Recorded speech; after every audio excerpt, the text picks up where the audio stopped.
નમસ્કાર મિત્રો, સ્વાગત છે આપ સર્વનું તમારી પોતાની યુટ્યુબ ચેનલ વિદ્યાશાળામાં. ધોરણ 6ની જે નવી સ્વ અધ્યયન પોથી આવી ચૂકી છે આપણી ચેનલ ઉપર. આ નવી સ્વ અધ્યયન પોથીના ભાગ નંબર 4ના ગુજરાતી વિષયના પાઠ નંબર 11 દૂર શું નજીક શું તેમનું સંપૂર્ણ સોલ્યુશન આપણે આ વિડીયોની અંદર જોઈશું. તો ચાલો વિદ્યાર્થી મિત્રો શરૂઆત કરીએ. તો નવી સ્વ અધ્યયન પોથીનું પોસ્ટર અહીં આપેલ છે જે તમે અહીં જોઈ શકો છો. પ્રશ્ન નંબર 1, નીચે આપેલા વિધાનો માટે યોગ્ય વિકલ્પ પસંદ કરો. નંબર 1, હોડી કઈ દિશા તરફ ગતિ કરી રહી છે? ક. ઉત્તર. નંબર 2, હોડી તારલાને ટાળી કઈ રીતે આપે છે?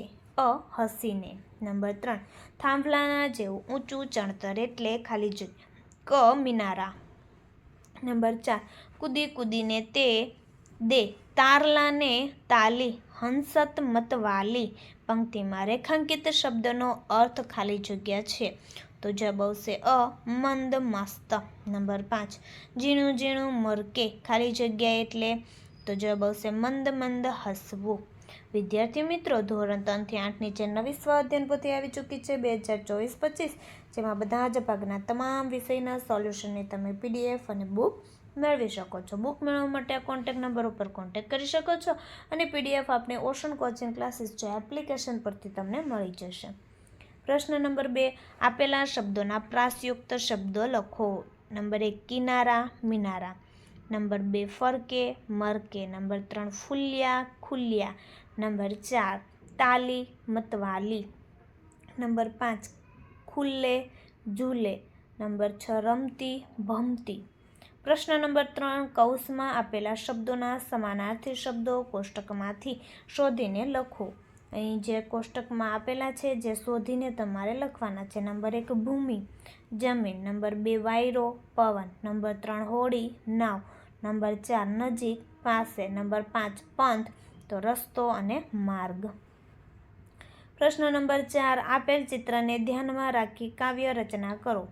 અહીં જોઈએ ચિત્ર પરથી આપણે કરવાની છે કાવ્યની રચના. હાથીની સૂંઢ જંગલની શોભા વધાવે, વાંદરો ઉછળે વૃક્ષની ડાળીને હલાવે, જીરાફનું ઊંચું માથું ઝાડ પર માળે, સિંહ ગરજતો જંગલને રાજ માનવે, મગર તળાવમાં શાંત રહે સજાગ, શાહમૃગ દોડે જાણે પવનનો મોતાજ, સાપ હળવેથી ઝાડની ડાળી પર સરકે, વૃક્ષો તળાવની ગાથાથી જંગલ ચમકે. આગળ જોઈએ પ્રશ્ન નંબર 5, નીચે આપેલી પંક્તિઓનો ભાવાર્થ લખો. અહીં પંક્તિ છે નંબર 1, છોડને છોડે એ ભૂમિના કિનારાને શહેરના મિનારા કે હોડીને દૂર શું નજીક શું. ભાવાર્થ છે, જે સફરે નીકળે છે તેને તે ભલેને ભૂમિના કિનારા છોડે, દૂર દરિયા પાર જાય કે છોડે શહેરના ગગનચુંબી મિનારા, ભલા જે સફરે નીકળે છે તેને દૂર કે નજીકના ભેદ રહેતા નથી. નંબર 2, કોઈ રસ્તો ન સૂઝે તો કોઈ રસ્તો તું શોધી લે, ઊભા રસ્તા વચાળે રહી જવાથી ઘર નહીં આવે. તેમનો ભાવાર્થ જોઈએ. જ્યારે તને કોઈ રસ્તો ન સૂઝે તો ત્યારે તારે રસ્તો જાતે જ શોધવાનો છે. જ્યારે કોઈ મુશ્કેલી આવે તો રસ્તા વચ્ચે ઊભો રહી જવાથી એટલે કે મુશ્કેલીમાં સ્થગિત થઈ જવાથી ઘર સુધી એટલે કે મંજિલ સુધી ન પહોંચી શકીએ. પ્રશ્ન નંબર 6, પ્રશ્નોના ઉત્તર લખો. નંબર 1, તમે નાવડી ક્યાં ક્યાં જોઈ છે? તો કે મેં નાવડી અમદાવાદના કાંકરિયા તળાવમાં, નર્મદા નદીમાં, દ્વારકા દરિયામાં, આબુના નખી તળાવમાં, આ ઉપરાંત ટીવીમાં ઘણી બધી વાર નાવડી જોઈ છે. નંબર 2, તમે ક્યાં ક્યાં વાહનોમાં બેસીને મુસાફરી કરી છે? મેં મોટરસાઇકલમાં, રિક્ષામાં, બસમાં, રેલગાડી, સાયકલ, ઘોડાગાડી અને બળદગાડીમાં પણ મુસાફરી કરી છે. નંબર 3, કોઈ તમને નાવડી ચલાવવાનું કહે તો તમે શું કરશો? હું નાવડી નહીં ચલાવું કેમ કે મને નાવડી ચલાવતા આવડતું નથી, પરંતુ જો કોઈ નાવડી ચલાવતા શીખવે તો હું જરૂર ચલાવું. નંબર 4, તમે નાવડીમાં બેસો તો તમે શી કાળજી રાખશો? કેમ? તો કે લાઈફ જેકેટ પહેરવું, બોટની મર્યાદા કરતાં વધારે વ્યક્તિ બોટમાં ન બેસે તેની કાળજી રાખવું જેથી કરીને કોઈ અકસ્માત ન સર્જાય. નંબર 5, તમે દરિયા કિનારો જોયો છે, ત્યાં શું શું જોયું? હા, મેં દરિયા કિનારો જોયો છે. દરિયા કિનારે મેં નાસ્તાના વિવિધ સ્ટોલ, ઘોડે સવારી અને ઊંટ સવારી કરતા લોકો, ફોટો પડાવતા લોકો વગેરે જોયું છે. નંબર 6, જીવનમાં નક્કી કરેલા ધ્યેયને સિદ્ધ કરવા શું શું કરશો? તો કે અથાગ પ્રયત્ન કરીશ. હું ખૂબ જ ખંત અને ઉત્સાહથી મહેનત કરીશ. જો નિષ્ફળતા મળે તો પણ હું નિરાશ થયા વગર મહેનત કરતો રહીશ. પ્રશ્ન નંબર 7, નીચે આપેલા ફકરાનું વાંચન કરી સમય નોંધો. અહીં જે ફકરો છે જે તમારે તેમનું વાંચન કરી અને તેમનો સમય આ રીતના નોંધવાનો છે. શબ્દ સંખ્યા છે 97, વાંચન સમય 1.5 મિનિટ. પ્રથમ વાંચન 2 મિનિટ, બીજું વાંચન 1.5 મિનિટ, ત્રીજું વાંચન 1 મિનિટ.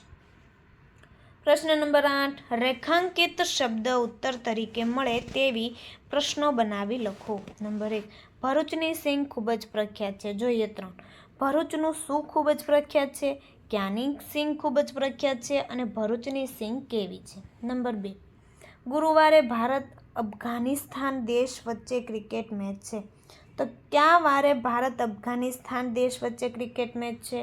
ગુરુવારે કયા દેશ વચ્ચે ક્રિકેટ મેચ છે? ગુરુવારે ભારત અફઘાનિસ્તાન દેશ વચ્ચે શું છે? નંબર 3, ગંગા ભારતની સૌથી મોટી નદી છે. ભારતની સૌથી મોટી નદી કઈ છે? ગંગા કયા દેશની સૌથી મોટી નદી છે? ગંગા ભારતની કેવી નદી તરીકે ઓળખાય છે? નંબર 4, ગાંધીનગરને હરિયાળી નગરી કહે છે. તો ગુજરાતમાં કયા શહેરને હરિયાળી નગરી કહે છે? ગાંધીનગરને કેવી નગરી કહે છે? ગાંધીનગરને બીજા કયા નામથી ઓળખવામાં આવે છે? પ્રશ્ન નંબર 9, આપેલી પંક્તિઓ આડી અવળી છે. યોગ્ય ક્રમમાં ગોઠવી ફરીથી લખો. નંબર 1, સઢ એકવાર પુલિયા ભર્યા, એકવાર સઢ ભર્યા ફૂલ્યા. નંબર 2, આંગળા તે આભના સામે ખુલે, સામે આભના તે આંગળા ખુલે. નંબર 3, તારલાને દે કૂદી કૂદી તાલી, કૂદી કૂદી દે તારલાને તાલી. નંબર 4, વીંઝણે કદી રમતી ઝંઝાને, કદી ઝંઝાને વીંઝણે રમતી. નંબર 5, બીજ કલા આજ ઉપડી દેખીને, આજ બીજ કલા દેખીને ઉપડી. પ્રશ્ન નંબર 10, આપેલા વાક્યોમાં સંયોજક સુધારી વાક્ય ફરીથી લખો. નંબર 1, નોળિયો સાપ કરતાં વધારે ચાલાક પણ ચંચળ હોય છે. નોળિયો સાપ કરતાં વધારે ચાલાક અને ચંચળ હોય છે. નંબર 2, તમે જૂનાગઢ પહોંચો કે સાસણ, તમે જૂનાગઢ પહોંચો એટલે સાસણ. નંબર 3, મારો નંબર આવ્યો અને એ મને પીરસતો ન હતો, મારો નંબર આવ્યો પણ એ મને પીરસતો ન હતો. નંબર 4, તદ્દન સાદું પરંતુ સગવડવાળું ઘર હતું, તદ્દન સાદું છતાં સગવડવાળું ઘર હતું. તો વિદ્યાર્થી મિત્રો, ફરી આપણે મળીશું જે બીજા વિષયની નવી સ્વ અધ્યયન પોથીના પાઠના સંપૂર્ણ સોલ્યુશન સાથે. આ વિડીયોની લિંક તમે તમારા મિત્રો દોસ્તોને જરૂરથી શેર કરજો જેથી તે લોકોને પણ આ સોલ્યુશનનો લાભ મળી રહે.